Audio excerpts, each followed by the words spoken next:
Nomad Podcast. What happens when you post an experimental idea to Reddit that solicits people to take their job on the road for a year, and it winds up producing 50,000 applications? The answer is you end up with a $12 million funded, 150 employee startup that's changing the game when it comes to ushering more people into the nomadic lifestyle. Today we're talking with Greg Caplan, CEO and co-founder of Remote Year. I had the good fortune to meet Greg a couple times while I was on my Remote Year trip, and I can tell you he is a super neat guy with a serious passion for this stuff. And I think that will become very evident shortly in our interview. So in this interview, we talk about origins of Remote Year, the ammo that you can use with your own employer if you're trying to convince your employer to let you go abroad and do this, how a CEO decides what to do every day, where Remote Year fits in the landscape of all the different travel options that are out there, and what the future of the Remote Year Citizen program looks like, and much, much more. So Greg is a very smart, very energetic, neat guy, and I know you're going to enjoy this interview. So without further ado, here is my conversation with Greg Caplan of Remote Year. Nomad Podcast is supported in part by Nomad Prep, an online academy that teaches you everything you need to know to take your job on the road and crush it abroad. Enroll today at nomadprep.com/podcast and get your first 4 days of training completely free. Nomad Prep, take your job on the road and take on the world. Okay, Greg Caplan, welcome to Nomad Podcast. Thank you for taking the time. Thanks for having me. Excited to be here. Awesome. All right, so let's dig right in. You are the CEO and co-founder of Remote Year, right? Exactly. What is Remote Year? Assuming someone's listening and they just have no idea what it is, how do you explain Remote Year to someone? Sure. Remote Year is a platform for folks who have the opportunity to work remotely to travel the world as part of a community. So we have groups all over the world, and we have two core products. We have a 4-month experience and a 12-month experience. And in the 12-month experience, you go to 12 places for 1 month each, and the 4-month, you go to 4 places for 1 month each. Cool. And how is, so when I did it, I was in the Darien group. We were, Yep. I think we left in May of 2016. Yep. It was still just Remote Year. There was not remote 4 months. How has the 4-month programs, how has that panned out so far? Sure. So we, as an organization, we want to try to create lots of different experiences for folks that match what they're looking for, that are connected to our mission, right? And our mission is to make the world a more peaceful and productive place by fostering authentic human connections amongst diverse people and cultures. And we think that the 4-month experience is really important, especially for some folks who 12-month is not achievable or attainable. And that's all different reasons. A lot of people, professionally, can't stomach that long of a commitment. So we created a 4-month experience for folks to be a little bit more inclusive of people with different life situations.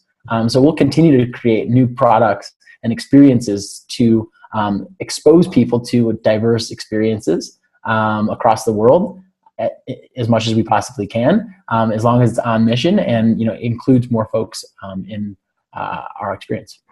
Yeah, that's awesome. Kudos to you for lowering the bar of accessibility, because I think there's something to be said. There's got to be just a sliver of people who can actually commit to a year, but then there's got to be a whole lot more people who can at least get a taste of it with 4 months. So Exactly. Very cool. Well, can you take us back? So Trevor Gerhardt, whom you know well, was actually my very first guest on the podcast, and I got to hear his perspective of showing up in Prague on this thing where it was just thrown out on Reddit.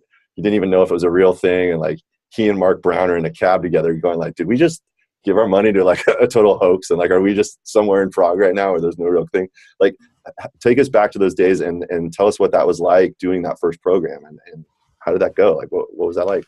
Sure. So I'll take you back even further. My personal story, I grew up in the suburbs of Chicago. So I had a fairly cookie cutter upbringing from U.S. standards.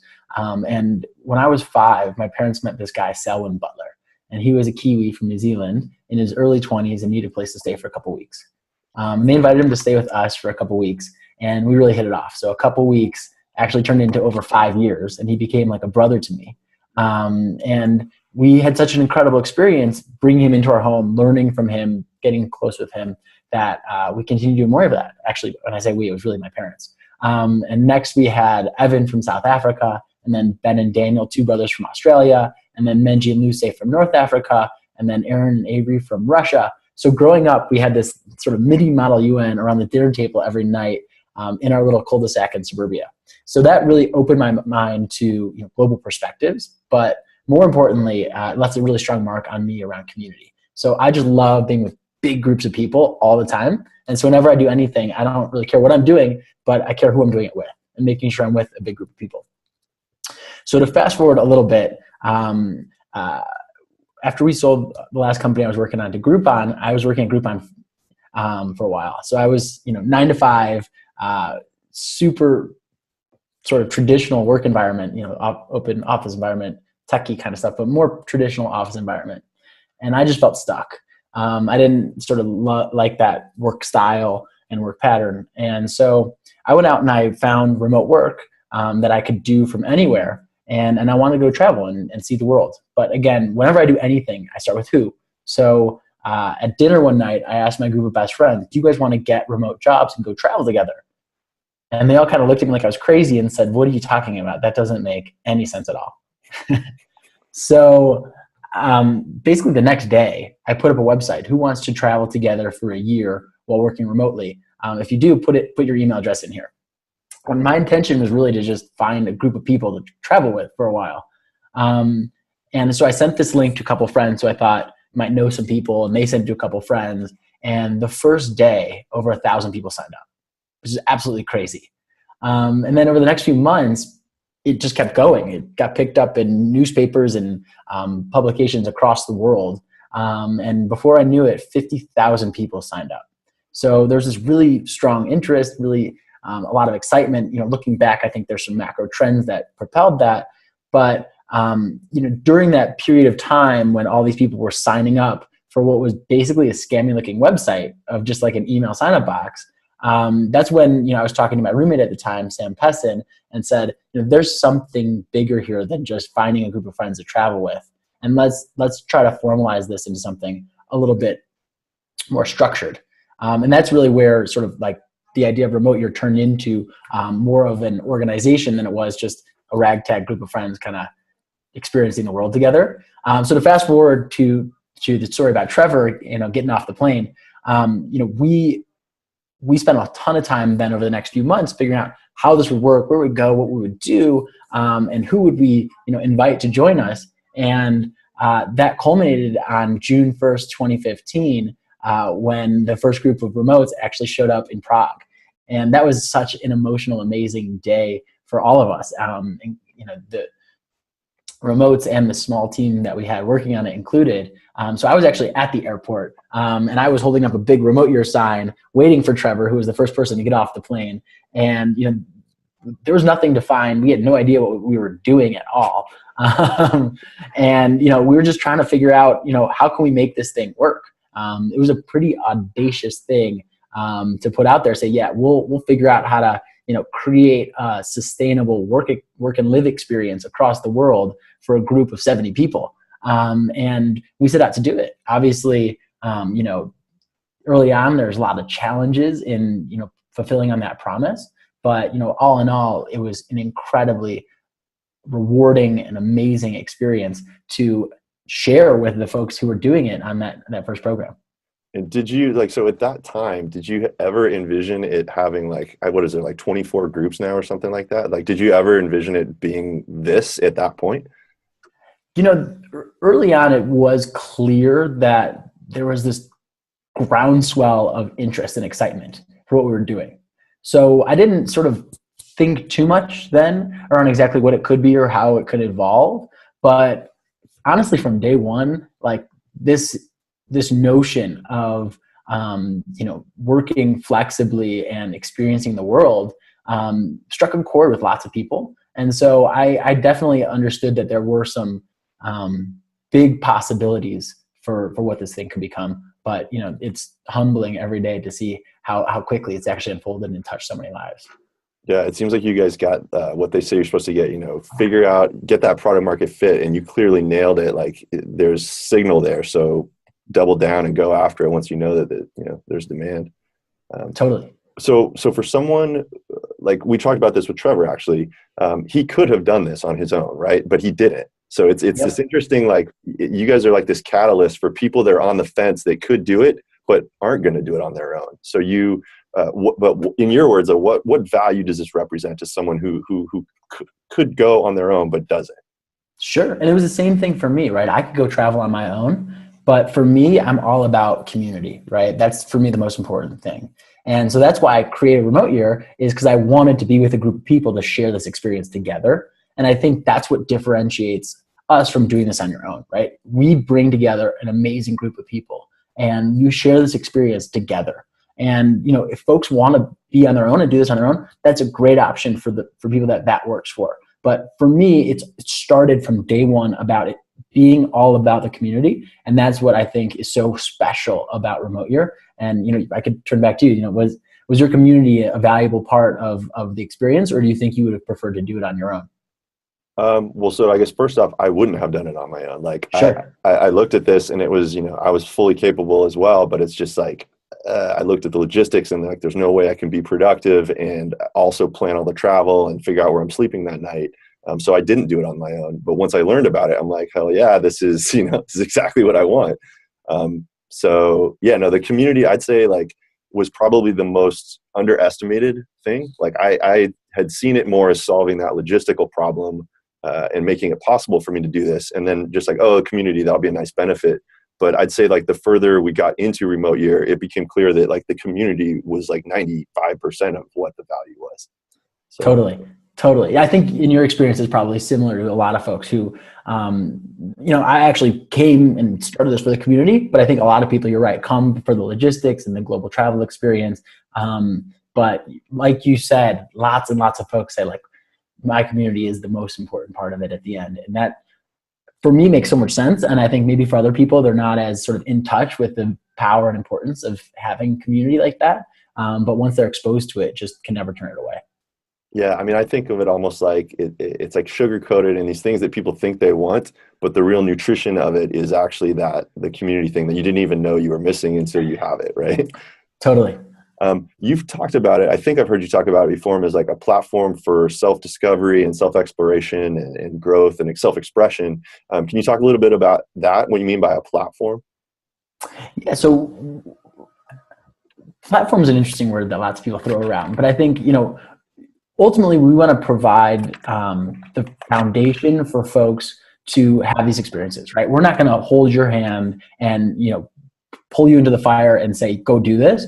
We're going to create the environment that you're able to do that from. And so I think, there's a lot of different components of what make that up, right? Having really strong, high quality workspaces, having really consistent, pleasant to be in accommodations, having really nice travel experiences, great events and activities through our tracks. But, I think all of that is really a platform for folks to sit on top of and then have a transformative life experience. And hopefully they grow a lot, both personally and professionally, right? Personally for me, I had some experience traveling, but until Remote Year, nothing even close to anything like this, right? And for me, I just experienced so much growth by living in different countries for extended periods of time all over the world, exposing me to all different kinds of issues and challenges and differences and perspectives, really helped me to sort of understand my voice and my expression and what's important to me. So I think hopefully this platform is a place for other folks to experience those differences and understand what they resonate with and what they think is important, and helps them sort of express themselves both personally and professionally better by understanding those different experiences. Yeah, I think absolutely. I think it also, at least from my experience in our group, like the things that were most fun were the things that were actually generated by the people in the group. So it was truly like, here's your base, and people are, taking advantage of it to go to a monkey sanctuary in Cordoba and like do a volunteer project and, develop some like game night and just go do it, So it truly is like giving people the launch pad to be able to then build whatever they're thinking of building on top of it and having that unique experience. Sure. Totally. Exactly. And that's why we like the word platform, right? Because we're not here saying we can do everything and we're going to, pull you through this whole thing and your life's going to be changed. We're a platform for people to use however they want to, and get whatever they want out of it, right? And there's different things that different people want, and that's okay. And we appreciate and actually love that diversity. Yeah, there's a guy I really respect, Mark Andreessen. I'm sure you know him, Andreessen Horowitz. I think he calls a platform. It's not a platform until someone uses it in ways that you couldn't have fathomed when you built it, right? And it's like you see this happening now with in Slack, people self-organizing and doing things that you just had no idea that they would organize that way. Trips, people meeting up, the citizen program, which we can talk about in a bit. Things that I would never have imagined going into this, that are just kind of like emergent behavior now that you have this platform. It's super interesting. Totally. One of the craziest ones is people are organizing in cities across the world. And I didn't even understand the power of that until, I don't know, maybe a year and a half ago. I was in New York City and just popped into citizens in New York City and went to a dinner that they were just organizing. And it was just so powerful to experience the power of that community coming together and just creating experiences that are just not even connected to, where remote year is at all. And I don't know, the power of that is just so cool. Yeah. I think it's amazing, the positive impact stuff for people that aren't familiar with this. Can you talk about positive impact, or just I'll let you explain it? Sure. Positive impact is a huge part of what we do. And particularly we focus on it in every city that we're in, because we like to be good members of the communities that welcome us into their communities every month. And so what we have done with positive impact is we've created partnerships. We try to do it with one specific group in every city that we're in. And then we have this sort of ongoing relationship with them. It is very difficult in a lot of ways to actually be valuable for groups in terms of positive impact when you're there for a month. But if you string together the groups that we have over a longer period of time and coordinate those efforts, there's ways to make a real lasting impact. And for us, it's a priority not to be prescriptive for these communities around what they need. We like to listen and understand from people in the community what would be helpful for us to get involved in. And so we don't have one specific way to get involved everywhere. They're very different in each city that we are visiting. And that's because we want to make sure that what we're doing actually is focused on the issues that the people there have specifically. So you'll have various different opportunities throughout the 4 months or 12 months to give back, but it's going to look very different because it's going to be more connected locally to things that they need. And that, I think, is a really important part of the way we want to give back, specifically in those cities. But I think at a higher level, we're very focused on our mission, right? And the mission is making the world a more peaceful and productive place. And we're very specific about peaceful and productive because we think when there's empathy amongst diverse people, not only is there peace, but there's opportunities to trade and make the world more productive. And I think that at a macro scale, exposing more and more people to these types of experiences also leaves a lasting positive impact on the world, very differently than sort of, helping out with a animal shelter or helping out with a food bank. But I think on a macro scale, it has a real meaningful impact on the world. Nice. Yeah. And so you're not swooping in and imposing your idea of what positive impact is on the place. You're going in, seeing what's there, and then just working with it and trying to, letting people connect and do what they can do, right?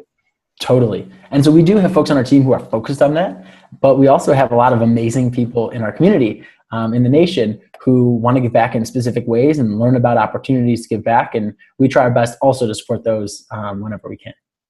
Awesome. I'm going to read off from your values page, just the values here. So you value work-life flexibility, community, empathy, being present, global perspective, and dreaming. Can you maybe just talk about those a bit? Sure. So we spent a lot of time thinking about our mission and the values that we believe in to ladder up to that mission. Some of them are, a little bit more obvious, like work-life flexibility. Is it important to almost everything that we do? Community is obviously a big part of what we're all about, right? We love bringing the right people together and celebrating them as an organization, as a community. Being present is a great one because it's so easy to think about the past or the future. And we like to celebrate the now and being present in the moment, especially when you're with other people. Valuing that moment with them is super important to us. So we have, global perspective is, again, really, really critical to what we're focused on. And it's somewhat obvious to us, but I think for other folks may not be as important. So we wanted to call that out and bring that forward. And then, the last value of dreaming is actually my personal favorite. We believe that means creating the optimistic future that you envision. And what that is basically thinking about the way you want the world to work. And actually, the way we said specifically dreaming is creating the optimistic world that you envision. So doing something about making sure that dream that you have comes to reality. So that's core to everything that we do, because we're pretty audacious in what we are trying to accomplish at Remote Year. And we have some pretty lofty goals around the impact we can make on the world. And that's why we choose to include dreaming in our core values. I think just the fact that you have 10 groups at any given moment roving around the world is a pretty good testament to living your values there, dreaming big and doing insanely big things. So kudos. Totally. So I'm going to switch gears here and talk business stuff. In terms of how big you think this can be, I was looking at stats, and I noticed WeWork, which they're an investor, right? Or are they involved somewhere? We have some key folks from WeWork involved as advisors and beyond. Cool. So they've raised some stupid amount of money.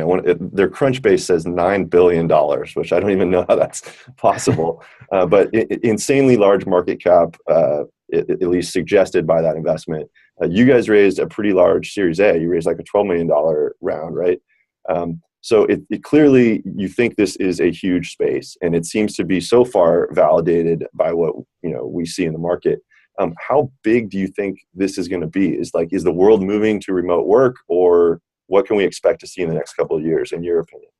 Yeah, well, I think there's two macro trends, right? The first macro trend is that work is fundamentally changing, right? And you see the technology sort of enabling that, right? The tools and processes, productivity moving to the cloud. You could do great work from anywhere, and communications digital, right? We're able to do this across the world very seamlessly with low latency. So this is now possible based on the tools. But I think culturally, more and more organizations are getting comfortable with the idea that you don't need everyone together in one room, and it's actually very difficult and costly and challenging to require everyone to be in the same room in order to be on the same team. So I think that this macro trend around work becoming more flexible is happening meaningfully, and more jobs are able to be done from anywhere. And you pair that with the fact that more and more people value having global experience. And looking back, that didn't used to be a top priority that a lot of people had, and you're seeing it seep in more and more. There's lots of different ways to look at that, right? People spending more of their discretionary income on experiences rather than purchasing things.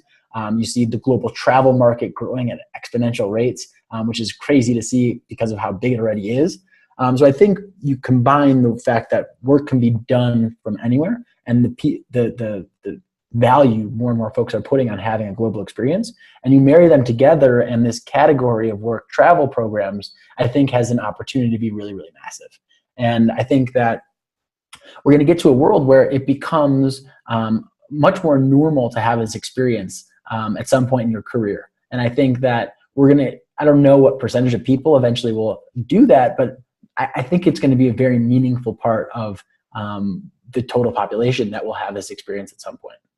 And so you're seeing this driven by employees, these macro trends that you're talking about with, obviously the facilitation of it through these technologies, and then the desire from, millennials and the next coming generation that values the experiences. How are you seeing it from the employer perspective? Are they embracing it, or are they putting up with it because they know they have to? And what do you say to the employer that grudgingly is saying no, we're not going to allow remote work? For sure. I think there's this new crop of services that are emerging that are sort of a bottoms up adoption cycle, right, within the organization. And so if you think back to, I don't know if you're familiar with Amazon Web Services, what basically is the quintessential cloud computing platform, right? And the way that AWS worked was if you were to go to a CIO, 10 years ago and say, hey, get rid of all your servers and migrate all of your infrastructure into the cloud, they'd say, there's no way I would ever do that. There's no chance. And what ended up happening was you'd have like some developer build some skunkworks project, just throw it onto AWS, and didn't really ask for permission, but like kind of just made it happen. And then once that happened, the organization like started to build some familiarity with it, to have some experience with it. And then next thing you know, like a new application they were working on that was a little bit more formal, maybe was on AWS. And as that grew, the awareness of it and acceptance of it went from there's no way we'll ever do this to fine, we'll do it for these kinds of things. And now you're seeing more and more large organizations migrate everything onto it and get rid of their internal server farms. Right. I think that that happens more and more lately, right? Where organizations are very reticent to change, but once something becomes understood to be a really good way of doing things, it takes them a while, but eventually they adopt it much more profoundly. And you're seeing a very similar adoption cycle with Slack, right? Like if you go to a CIO or a head of IT a few years ago and say, hey, your team already has ways to communicate. Just pay us $7 a head each and we'll have another way to communicate. Like, why would I do that? Like, that doesn't make any sense. But Slack did a really good job infiltrating specific users, and those people shared it across other users. And once it was adopted, the org said, wow, lots of people are using this. We need these pro features, so we're going to actually embrace it across the org. But it really was a bottoms up type of thing. And I think the things that do that are really consumer focused, right? Prosumer focused, on solving problems for the individual at the organization rather than for the organization as a whole. And that's kind of how we're thinking about things for remote year. We're right now at the early days where people are getting permission to do this. Lots of organizations are somewhat begrudging about it. But I think over time, more and more people will get acceptance for that. And the organizations will see that is a great opportunity for them as an organization beyond just the individual's wants and needs. And that's when I think, we'll start to get more mainstream adoption across enterprises. It reminds me a lot of the trajectory of like antivirus. It was almost a similar infiltration where it would be adopted at the level of the users, and then by the time at which it's like, oh crap, our entire organization is using these antivirus products. We probably should have some formal policy, and actually buy from the company. Exactly. And we definitely have organizations from the tops down coming to us and wanting to partner and use this in certain ways. But I think that the way that this will unfold in the future is going to be much more from that bottoms up type of mechanism. So what kind of ammo, if someone's listening and they're at an employer and they want to do this, but their employer is not okay with it, what kind of ammo can you give that person to make the case? Is there results or, science or anything that you can point to that says, hey, this is a good thing and here's why? Sure. It looks different for lots of different organizations, right? Most of the conversations when someone's bringing it to their employer, it's much more of a recognition or retention prerogative, right? Where they say, I would like to go on this, and they say, okay, you're a top performer. We value you as an employee. We'd like to retain you and also show you how much we care about you. You can have permission to come. But then as organizations start to think about implementing this, there's a lot of them move towards talent attraction, right? Because there's an opportunity to use remote year to attract great talent. And one of our partners, Fiverr, put the fact that they have remote year on their website, and they saw a doubling of qualified applicants very quickly, which is pretty crazy that it had that massive of an impact on their talent attraction. And then the final is learning development, right? Leadership skills are more in demand than ever across organizations. And throughout having a remote year experience, I believe you develop really, really great skills in multiple different things, leadership, comfort with change and decision-making, global perspective, innovation and entrepreneurship. So I think people grow a lot through this, and organizations thinking about developing their talent and leaders of the future, remote year is a great way to supplement that. Cool. And it seems like at some point it will be the norm enough where you guys could almost get to the point where it's like, oh, you guys don't, oh, you're not a remote, you're certified. Like, oh, I'm going to go to this other company that is, like it seems like it could become the standard. I don't know. I can envision that being a thing where, it's just like you guys are kind of the conduit for offering this type of experience to employees. Totally. I think it's going to be part of the suite of benefits, right? There's some folks who are looking at family planning and, ask very poignant questions to prospective employers. What is your maternity leave policy, right?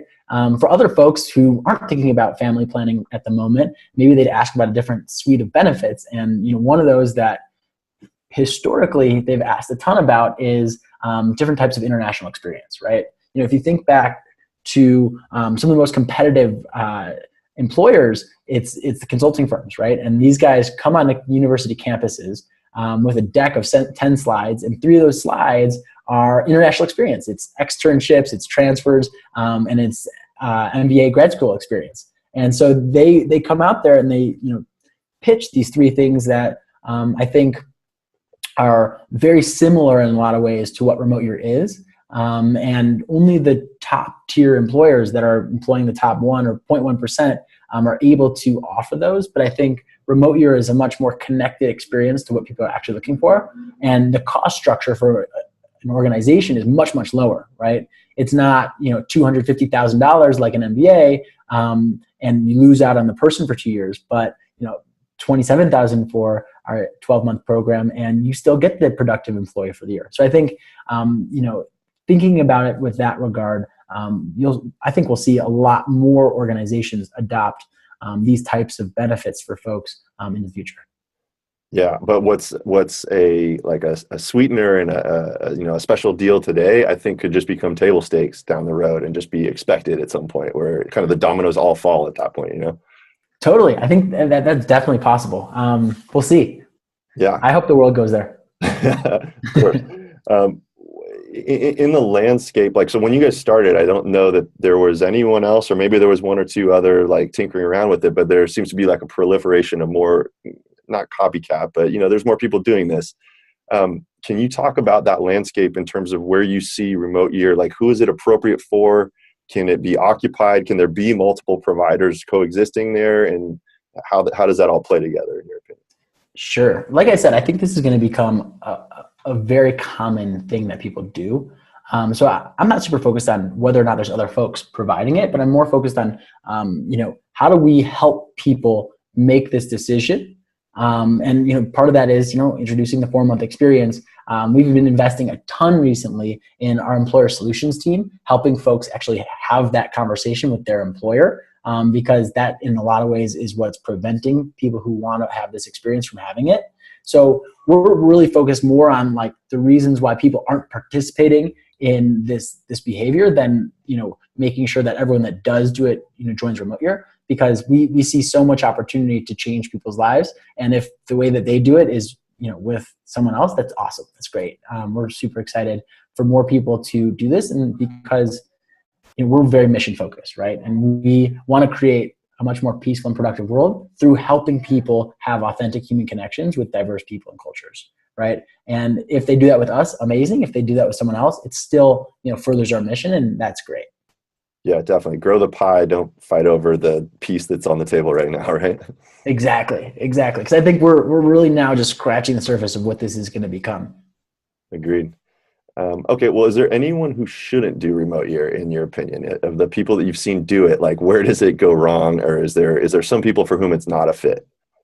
For sure. So I'd say probably once a week or more, I get requests from folks that say, I have a family. Can you provide a remote year experience for families? And eventually one day I would love to do that. I think that would be incredible, but I am absolutely not confident I could provide a great experience for children right now. That's a whole different level of responsibility, and something that we have, as an organization, have decided, we're not going to take on that responsibility right now. We've taken on a whole bunch of responsibility to provide end-to-end experience for people throughout a whole year, and that's a lot to take on, and we are getting better at that every day.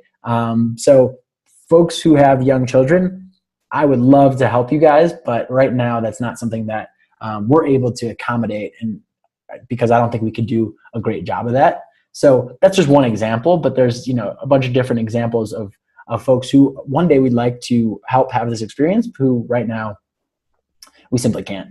Sure. I have a buddy, Scott, who took his family, in absence of a thing like remote year, he's taken his family into Mexico and now Central and South America, and staying 3 months at a time and then moving. And what an incredible upbringing, right? Like as a child to have that type of learning the language and getting to experience all these cultures. I think it would be, I can imagine a remote year scenario with kids that will be absolutely incredible. Those kids will grow up being best friends someday. Totally. I mean, listen, I'm engaged now. I'll get married in the next couple of months. Yeah, congrats, by the way. That's thank awesome. you so much. Thank you. And I imagine that I'll be in a family planning situation in not too distant future. Maybe once I'm in that situation, I'll be able to wrap my head around a little bit more how it could help solve that problem with the platform we have of remote year, which would be awesome. And when it's a need for me, I think it'll help me sort of do that. We have a lot of folks on our team who have children. And I've asked them about this. How can we do it? And none of them have great solutions yet, but hopefully one day. Definitely. So let me ask you this question: You're CEO. As CEO, every day, how do you decide like what you guys should be focused on? Like how do you determine what you're going to do that day, or if that day, that week, that year? Like what is guiding your choice of what to focus on? Totally. It always starts with a mission. So we spend a lot of time developing our mission. I know I've mentioned it 100 times, but we're really, really focused and passionate about our mission. And so we create sort of a medium-term plan, over the next couple of years as a leadership team. And we refine that every year.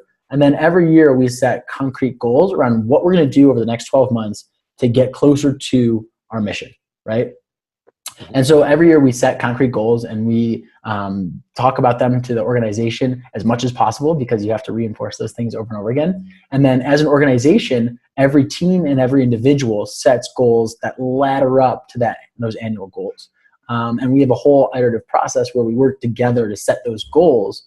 And those goals then are broken down into quarterly goals and monthly goals. And then on a weekly basis, everyone at the organization thinks about, what have you done towards your quarterly goals, and tracking towards the metrics and KPIs that we've laid out to do that. And early on, we didn't use goal setting that strongly, but now we have about 150 folks on the team. And in order to align all those folks, you have to be very clear about what the long-term mission is and what the medium-term goals are to achieve that mission. So we spend a ton of time on that, aligning everyone at the organization together. We could always do a better job because it's a very challenging thing to do. But many of the comms cadences that we have internal at Remote Year are connected to what is the goal and how are we tracking towards accomplishing that goal. What are if you're obviously share what you're willing to share, but like, what is your biggest challenge and like your next goal? Like where's the landmark you guys are steering towards right now? Yeah, so our specific goals change. We revise them a little bit every quarter, but at the foundation, number one is remotes.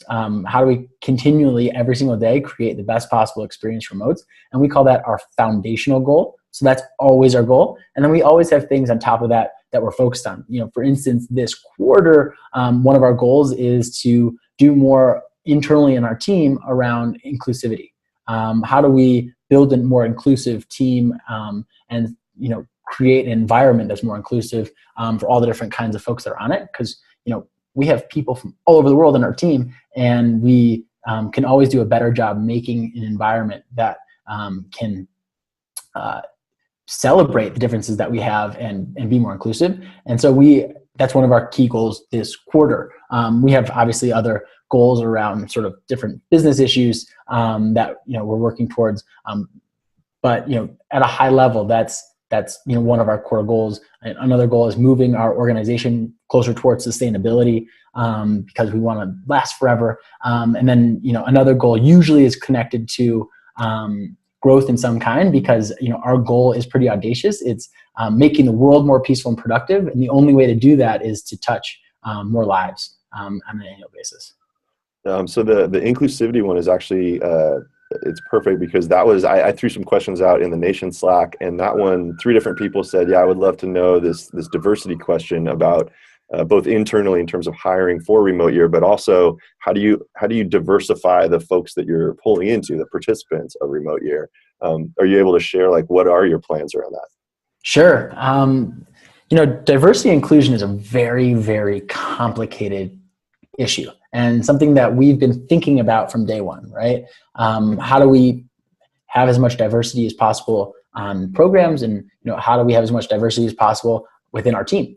And I think diversity is complicated because it's a vague term, right? Like, what is diversity? Do you create a recipe, a formula for we want X of these, Y of those, and Z of these?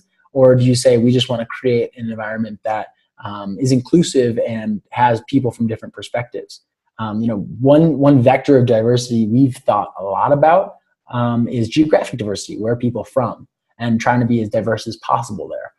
We've definitely can always be more diverse and make our experience more diverse. But the reality is that for people from Europe, we spend a lot of time in our programs in Europe, and maybe it restricts the amount of diversity that we could have for folks who are from that region. For instance, there's some difficulties on diversity based on the price that we charge. It's quoted in US dollars, and the first program that we had a bunch of folks from Brazil who saw their currency devalued pretty rapidly during the first 6 months of our program, and that made diversity challenging, right? So it's something we've thought about literally from day one, and we've thought about different vectors of diversity. But right now, we actually made the very specific choice to focus on inclusion, because we want to make sure that the environment that we have internally on our team is as inclusive as possible. And we're doing a series of inclusivity trainings throughout this quarter to sort of do that. And my guess, and my hope, my belief is that if we have an inclusive culture on our team, that'll create a much more inclusive culture across our different programs.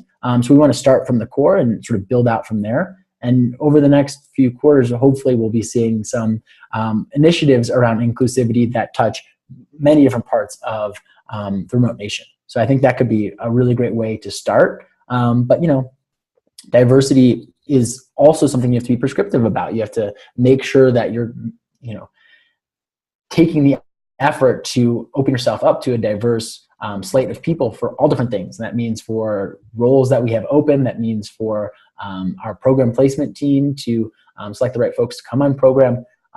It's a big, big issue, and it's hard to kind of wrap your head around, but we're trying to take steps every day to move into a more and more diverse culture and a more inclusive culture. So do you guys actually actively balance, if you see this group is forming and it's mostly folks of, from this area, we're going to tweak the Facebook ads and try to pull in, folks from Brazil or whatever. Are you guys actually tuning it to that level, or I don't know if that's not on that specific of a basis, but at a macro level, we spend about half of our marketing dollars on US and about half outside the US. And we still have about 65% of our participation is US versus not US.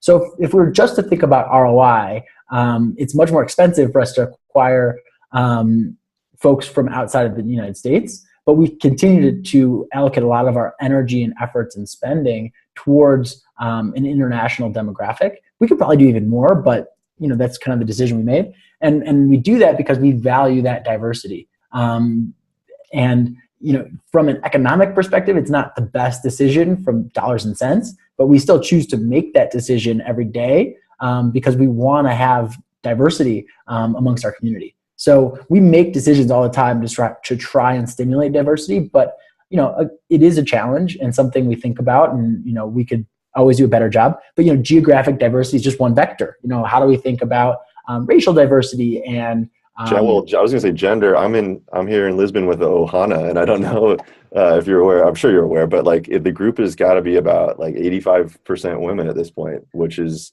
it's an interesting dynamic. It's just different. Every group is totally different. But it's totally one of those scenarios where it's one of those vectors that you didn't account for. It's all of a sudden, oh wow, this is a primarily female group. Totally. And I think gender is a big part. We have a very big LGBTQ community on our programs in our communities. And we're very thoughtful about that. We try to be thoughtful about that as well. We did a D&I survey I don't know, maybe about 6 to 8 months ago, where we just asked people about the different things that they have. It could be anonymous or not, about the different attributes that they have that we could think about in diversity and how their experience has been with that, to sort of get ourselves a baseline of like, what does it actually even look like? Because we don't know all that data across different things, because it's not always appropriate to ask it. So we're definitely thinking about diversity, and we think diversity is more comprehensive than just diversity. It's diversity and inclusion, creating the right culture to include people that are diverse. But we could always do better, and that is definitely a challenge that we have, and we want to always do better. But there's always more we can do. Yeah, well, I'll just throw out there the staff. I know a lot of staff on Remote Year. I've lived in Mexico City, met a bunch of them, and just obviously from traveling, you guys like eat your own dog food in the sense of sending your staff out with the groups, which I think is phenomenal, by the way. But you guys truly have some of the nicest people that you've hired, like such a fantastic group of people. Whatever you're doing hiring wise, keep doing it, because I think it's a winning formula, whatever you're doing. I appreciate that. We're fortunate that we have incredible people who choose to work for us. That's a really great benefit that we have, because I think it's because not only do they love the lifestyle that we're all about, the work-life flexibility, but more importantly, they're connected to our mission. And I think when you start with mission is where you get these amazing types of people. And anyone listening who's connected to any kind of company, every company should have a really strong, clear mission. And if they don't, they should spend some time thinking about why they are existing in the world. And you should be able to come up with it, because it's in why you started or why you exist. And if you can articulate that mission well to people, I think you'll find that you can get incredible folks joining for the right reasons. Absolutely. Cool. All right. Well, just a few more questions here. What do you see citizen program wise? What do you see the future of that looking like? There's got to be 1,000 people in that now, or something close to that? Sure. So for anyone listening who doesn't know what citizens are when people finish a Remote Year program, they become citizens of what we call the remote nation. And we have a series of benefits for folks who are citizens. And honestly, it kind of, like you said, it looked like what Mark Andreessen said about platforms.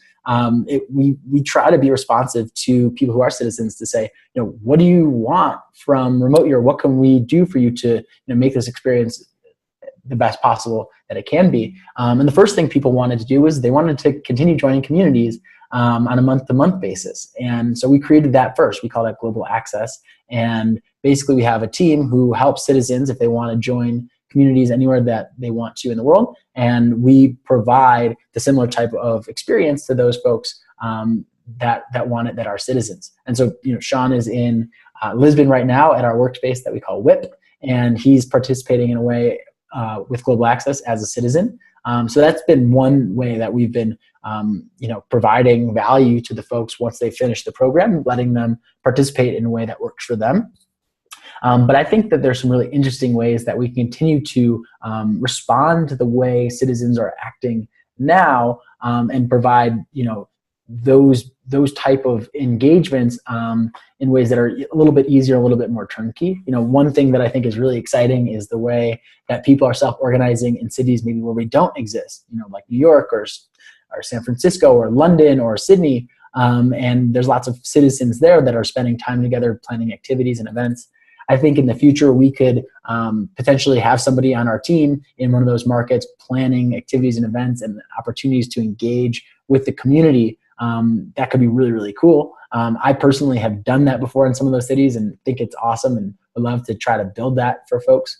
Another thing that citizens seem to love to do is meet up for a weekend or a week or a month together. And we're thinking about ways to provide opportunities to do that to folks who've been doing that a little bit on their own and looking to us to do that a little bit. But at a high level, sort of creating these touch points for people to continue to engage with our community, I think is really, really cool. And we want to learn about ways that people want to do it and, help build those for them. Nice. Yeah, I was going to ask you, in the way that you've lowered the bar and made it more accessible with a 4-month program, do you envision, is there any way to even lower that bar further and offer something to people who aren't even on a program, like an app or some way to engage where, any old person can use this Remote Year thing to have, to get at some of the mission that you're talking about? Yeah, definitely. I think we're always thinking about ways. We actually have a team now dedicated to that. Actually headed up by Jenna Wynn, who's thinking about different ways to provide a remote year experience to folks in different ways. And, we want it to be founded in our mission, right? Making the world more peaceful and productive through authentic human connections. And historically, all of the ways that we've done that have been in person, right? Authentic human connections has meant to us engaging in person. And I think there's ways to do that in a much lower touch way than 4 months, creating ways for people to engage maybe for an hour. I don't know exactly how we do that and how it would connect into what we're building today, but in the future, that's definitely possible. And in person might not always be the way to do it. It could be through ways to connect with folks digitally. There's some really great companies building great digital connectivity, like Facebook and Twitter and Zoom and Slack. My guess is we're not going to do those anytime soon, but maybe there's ways we can bring together some of these tools to create that kind of community and engagement in new and interesting ways. The way that we do with Nation Slack, which is a great place for people to come together and connect in a digital way. There might be ways to bring community together in cool ways in the future, but we haven't even started thinking about those yet, but it's definitely something I would love to do at some point. You guys are in Chicago, right? The headquarters is based in Chicago? Or it was? We don't actually have anybody in Chicago, but when Sam and I started Remote Year, we were both in Chicago, and we had kind of an address there that we used that was actually my parents' house. Now we have a little WeWork in Denver and have like some legal stuff there, but we don't really have like any kind of corporate headquarters. That kind of construct is a little bit antiquated for us, I think, but a lot of different things require it. Yeah, I was just going to say the reason it made me think of it, I discovered an app while we were on Remote Year, and I've used it since, and it's brilliant. It's called Eat With. I don't know if you've heard of it. Definitely. But it's very much what you're talking about. Like, it creates these really interesting experiences around the meal being kind of that thing that brings you together. But you go and dine with a local in their kitchen, and it's strangers that come together, didn't know each other. And it's just kind of this magical, cool thing that I discovered. And everyone I've been to has been awesome. Totally. They have a great platform and great experience. I've done those in probably 5 or 6 different cities. It's very much in line with what we're trying to build.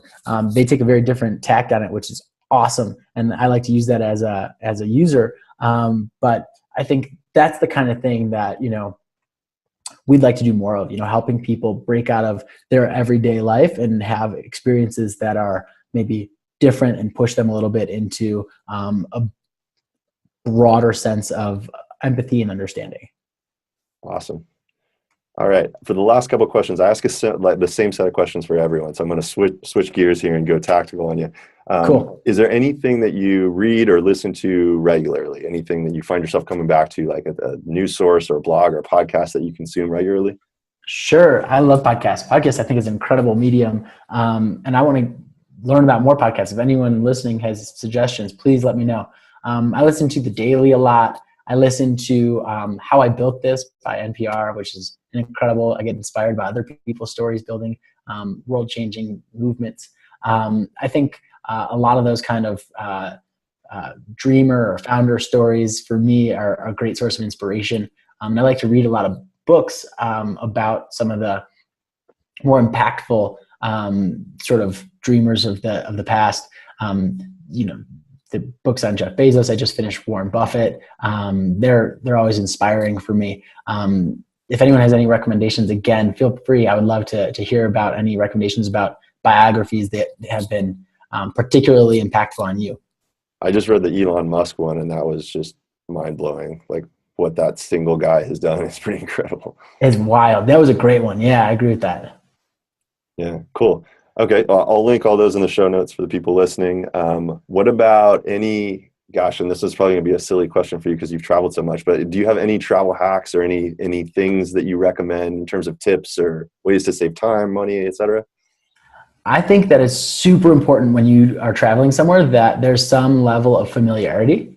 And the way that I build familiarity whenever I arrive somewhere, I go to a convenience store and I buy 2 bottles of red wine and a dozen eggs. And for me, that's such a great way to sort of have some stability in my life because I spend so much time in different countries, and everywhere has eggs, everywhere has red wine.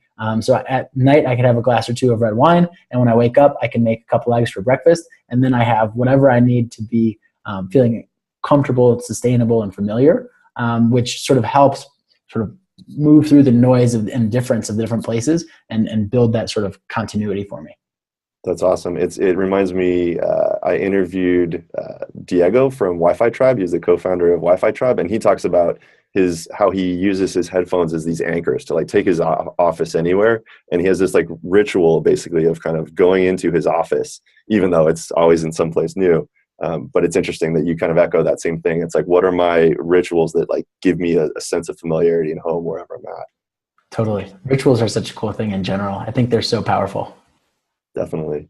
All right, last question. What about gear recommendations? Is there any like particular piece of gear that you love or can recommend? I don't know. I mean, obviously, like, using good tools is great, but I think for me, the one piece of gear that is super reliable, I have like 10 black t-shirts, and that's just what I wear every single day. And it makes it easy. They're super diverse. Like you could, go to a bar or a restaurant in a black t-shirt. You could wake up and go work out in one. For me, that just makes packing super easy and laundry super easy and decisions in the morning super easy. I don't know if that works for other people, but for me, just black t-shirts is great. Trevor has not that many. Trevor has one pair of pants and I think 3 pairs of underwear in June, and he makes it work. He does make it work. He's a wild man. Yeah, Trevor's awesome.